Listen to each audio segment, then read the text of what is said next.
Tiffany has always been my constant, my North Star. We met in kindergarten of all places. I can still picture her with those wild curls and that big toothy grin chasing me across the playground. She was fearless. Even then, I never imagined that same girl would become my world. We went through everything together: school dances, late night study sessions, those awkward teenage years. When it came time to pick a university, there was no question we'd go together. She chose arts and history, naturally. Tiffany has always been about storytelling and connecting the dots of the past. I went into science. It was the logical path for me. And honestly, I think it intrigued her how different our worlds were. She'd joke about how I'd end up wearing a lab coat while she'd wear a beret, scribbling poetry in a cafe somewhere. After university, we took our first real steps into adulthood. I landed a job at a pharmaceutical company, a big one. The kind of place that felt overwhelming and exciting at the same time. It was everything I'd worked for. But there were moments when I felt like a small cog in a massive machine. Tiffany, on the other hand, walked into her dream job at a magazine publication. I'd come home tired from meetings and data analysis, and she'd be buzzing with stories about her latest feature or some quirky artist she interviewed. Our lives have started to feel like two parallel tracks, running close but separate. We still have our late night talks, where she curls up beside me with a cup of tea and asks me to explain some obscure science facts she read online, and I love hearing about her world, so full of creativity and color. She lights up when she talks about her work, her dreams, her plans for the future. At first, I was proud of Tiffany for how quickly she adapted to her new job. She worked hard, made a name for herself, and even found a group of friends who seemed to really click with her. But as time went on, I started noticing the shift in the way she talked and the people she surrounded herself with.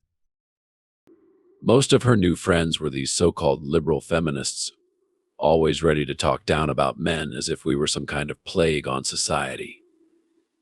It wasn't just a few offhand comments either, they seemed to genuinely despise men. And I tried to give them the benefit of the doubt at first, thinking maybe I was misjudging them. But after a few interactions, my patience wore thin. These women would say things that were outright ridiculous, like how a wild bear would be a better companion than a man. I mean, come on.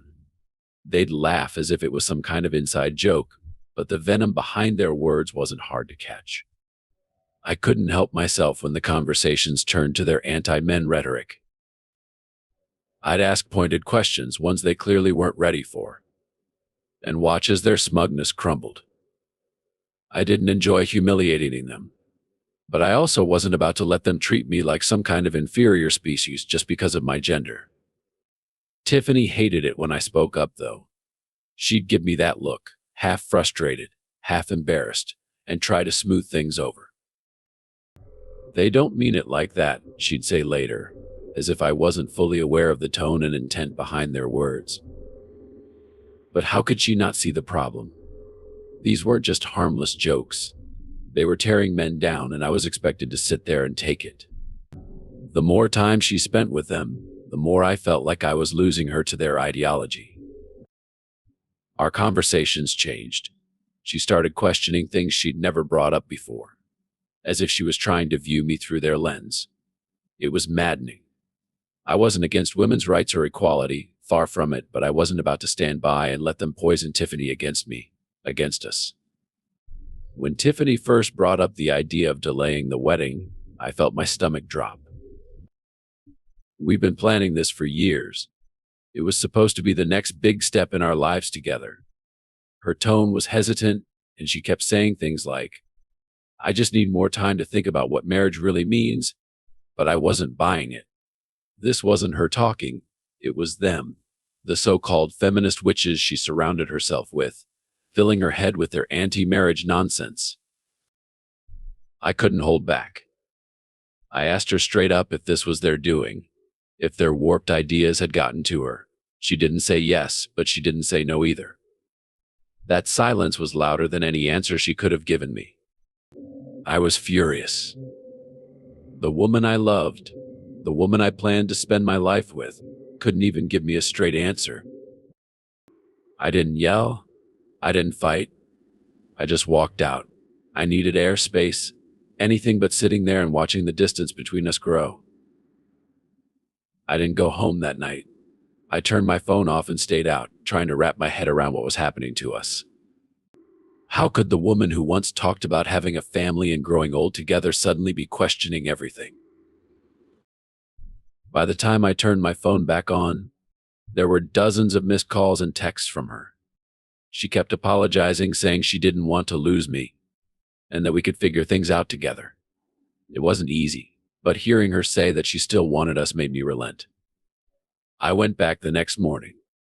When I walked through the door, she looked like she hadn't slept. She hugged me tight, like she was afraid I might disappear again. I didn't say much, just held her for a while. I wanted to believe her when she said she didn't want to lose me, but a part of me wondered how much of Tiffany was still Tiffany, and how much had been replaced by the voices of her so-called friends.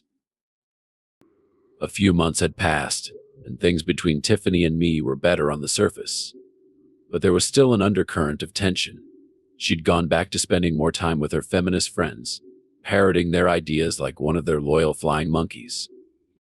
I kept trying to ignore it, hoping she'd eventually see through their nonsense and come back to being herself. But that hope was wearing thin.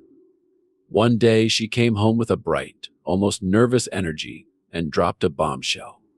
"Russell," she said, "how would you feel about going to India?" "India," I repeated, caught completely off guard. "Why India?" She explained that she and her friends were planning a research trip to study the lives of women there.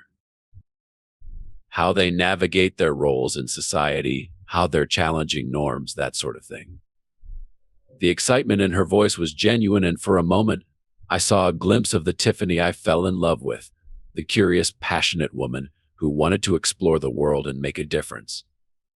But still, I couldn't shake the feeling that this was just another adventure cooked up by her friends, another way for them to fuel their agenda. "And you want me to come with you?" I asked, trying to keep my voice neutral. "Yes," she said, almost pleading. "I think it would be good for both of us.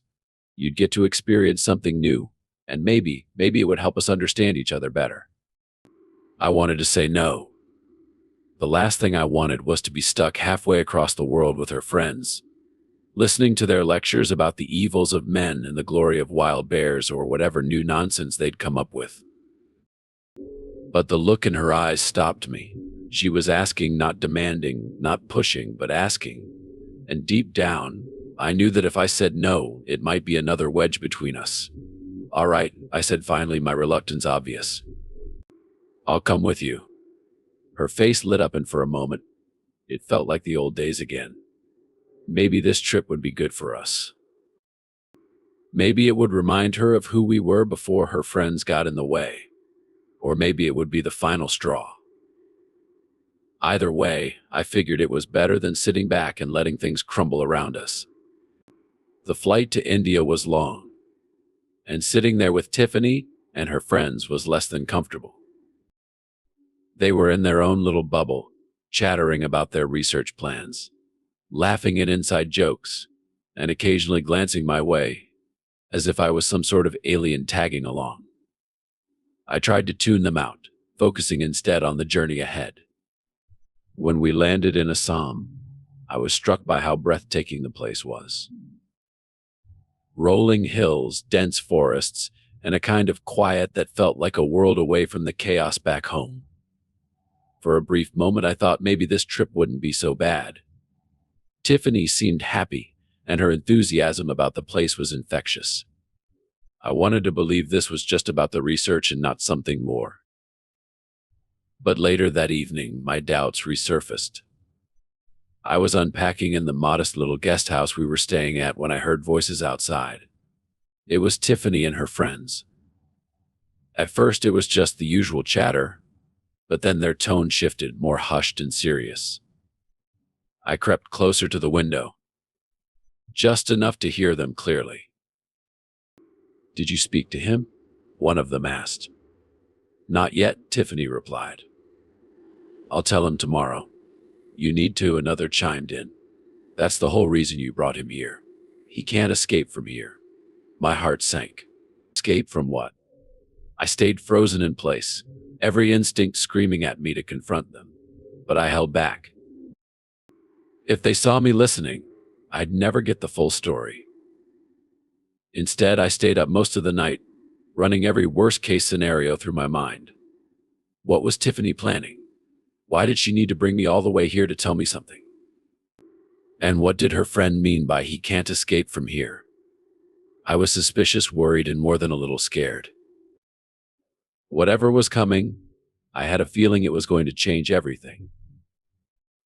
The next morning, the guard at the guest house approached us as we were getting ready to head out.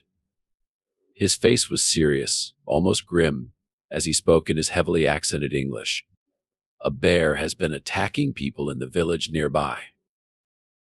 Please stay cautious and avoid the forest trails. It's dangerous." Before I could react, Tiffany's friends broke into laughter.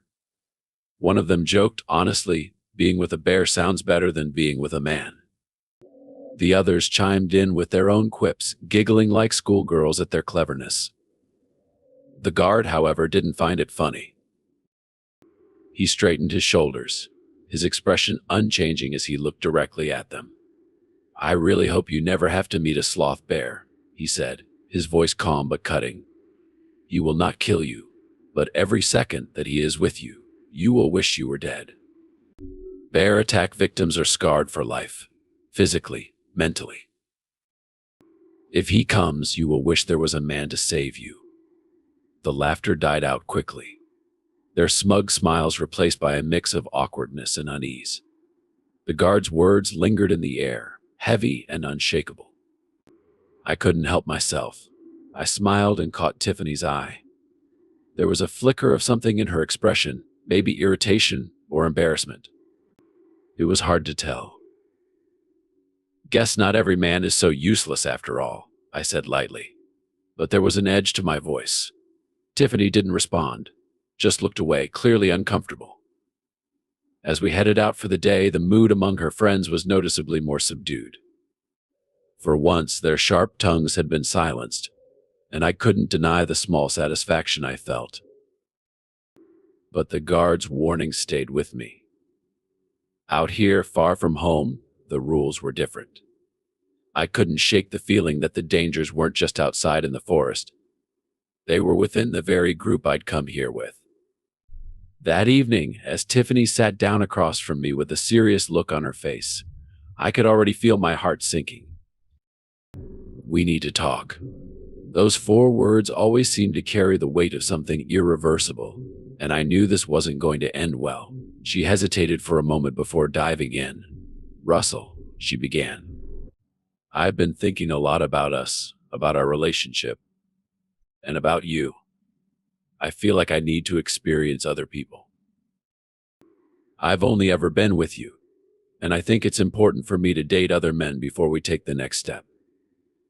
I want to delay the wedding." I sat there, silent, letting her words settle like stones in my chest. So this was what it had come to. I didn't yell, didn't argue. Instead, I asked her, my voice calm, "So you want to date other men?" She nodded, avoiding my eyes. "All right," I said, keeping my tone measured. "So that means I can date other women too." That got her attention, her head snapped up, and I could see the agitation bubbling beneath her composed exterior. Before she could say anything, I continued, "If it's good for you, then it's good for me. Equality of genders, right?" Her expression faltered. She clearly hadn't expected that response. Reluctantly, she nodded. But the tension in her jaw was unmistakable. I pressed further, keeping my tone even. "And what happens if I find someone better? Someone I don't want to leave? What if I don't want to get back together with you?" Now she wasn't just agitated, she was outright defensive. Her voice rose, tinged with anger. As a woman, I've been from the oppressed gender. This isn't the same. I can date other men because I need to grow and experience life. But you need to stay faithful to me. That's different. She was practically frothing, her words spilling out in a rush of frustration and contradiction. I, however, remained calm, which only seemed to irritate her more. Tiffany, I said, leaning back slightly, if you truly believe in equality of genders, then it works both ways. You can't have one set of rules for yourself and another for me. That's not equality, that's bullshit entitlement. Her face flushed and she looked like she was about to argue, but for once she had no response. I listened to her crying, but my decision was made. This trip had been a setup from the start, her carefully orchestrated way of breaking this to me in an isolated place, where she thought I wouldn't have any choice but to accept it. It was clear she'd already thought this through, likely even made a list of the suitable men she wanted to experience while I sat back and played the fool. Standing up, I said calmly, since it seems you brought me all the way here just for this conversation. I can only assume you've already done your homework and have a list of potential candidates for your experience. My role here seems done. I'm heading back.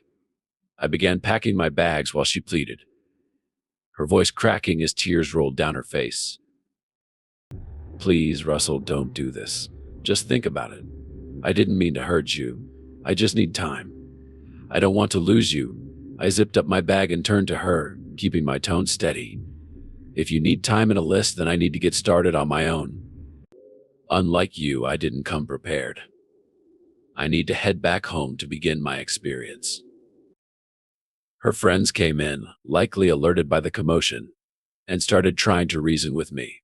One of them stepped forward, her voice dripping with faux concern, trying to spin this as some sort of growth opportunity for all of us. I looked at her, unimpressed. You know, I said, my tone cutting, you have a great body. Maybe under different circumstances, I'd even consider sleeping with you. But the truth is, you're so ugly on the inside that I can't even stomach looking at you for long. The room went silent. Her friend froze and Tiffany's tears turned into a shocked gasp. None of them had a reply to that.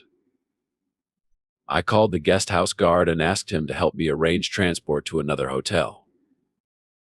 He nodded without question, his no-nonsense demeanor a small comfort in this absurd situation.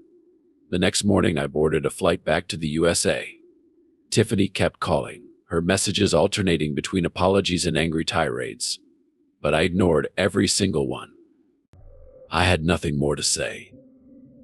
As the plane took off, I looked out the window, feeling a strange mix of sadness and relief. Sadness for what we'd lost, and relief that I wasn't going to let myself be strung along any longer. If she wanted to explore her options, that was her choice. But I wasn't going to wait around for her to decide whether I was worth coming back to. A day after I returned to the US, I got a message from one of Tiffany's friends, one of the so-called witches. It was a photo of another member of their group, her face pale and bruised, with an arm wrapped in bandages. The caption read, "The bear got her." Apparently, the sloth bear that the guard had warned us about had attacked her while she was exploring one of the forest trails. I later learned she'd needed 97 stitches just to hold herself together. It was poetic, in a grim sort of way, a brutal reminder of how reality doesn't care for their lofty ideologies. The group stayed in India for another week, but I was long gone by then. Back home, I had already decided I wasn't going to give Tiffany a second chance. She had made her choices clear, and I wasn't going to wait around to be her backup plan. I packed up all of her belongings, neatly labeled them, and had everything sent to her father's house. When I called her father to explain the situation, he surprised me by agreeing wholeheartedly. If she wants to screw around, that's her decision, he said bluntly. But no decent man would stick around for that. I would have done the same thing. Then, with a bitterness that matched my own, he added, given her new ideology, she probably hates me too. When she comes for her stuff, she can leave my house just as quickly. She's made her bed. Now she can lie in it and sleep. A week later, Tiffany showed up at my door, looking exhausted and defeated. I opened it just enough to see her face, and she immediately started talking, her voice shaky and desperate.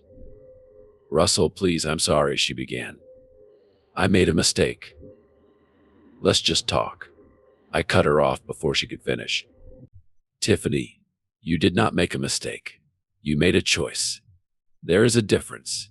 You want to go out and increase your body count. Be my guest. I'll tell all my friends that you are ready to experiment. In fact, let me do it right now." I open my social media page and post it.